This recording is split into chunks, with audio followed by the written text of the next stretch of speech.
Hello everyone. So today we are going to talk about valence electrons. So in your Edmodo, you want to scroll until you find the post that says valence electrons. We have the link for the reading, we have our practice questions, and we have my email that you send in your answers. So let's take a look at valence electrons. So valence electrons are the outermost electrons, the electrons in the principal energy level of an atom. So you have your principal energy levels of 1, 2, 3, so on and so forth. So they are the outermost, they are the ones in the outermost level. All right? So why this is important is because these are the electrons that are involved in chemical reactions. So a chemical reaction is going to involve either electron removal, electron addition, or electron sharing. And we'll get into all those different types of reactions down the road. Okay?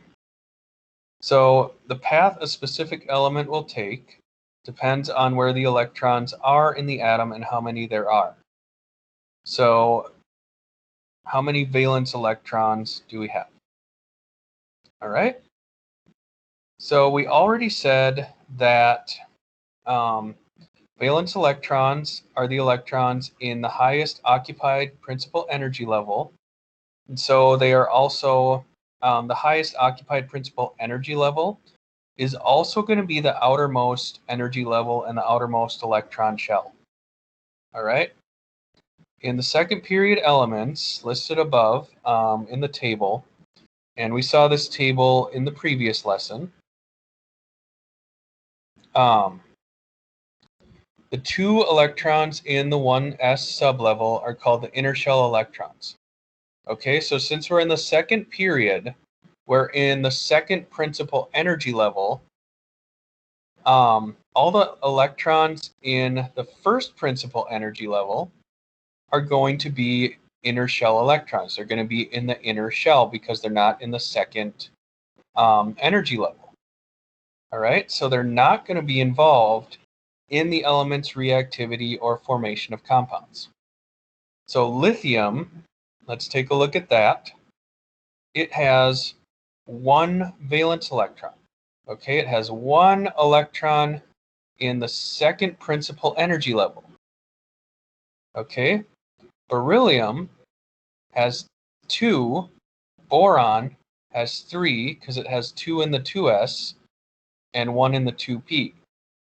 This is where it gets tricky, but we're focusing on the principal energy level. So that's that first number. So the 2 that comes before the S or the 2 that comes before the P. So everything that's in the 2s, every electron that's in the 2s counts as a valence electron at this point in the second period.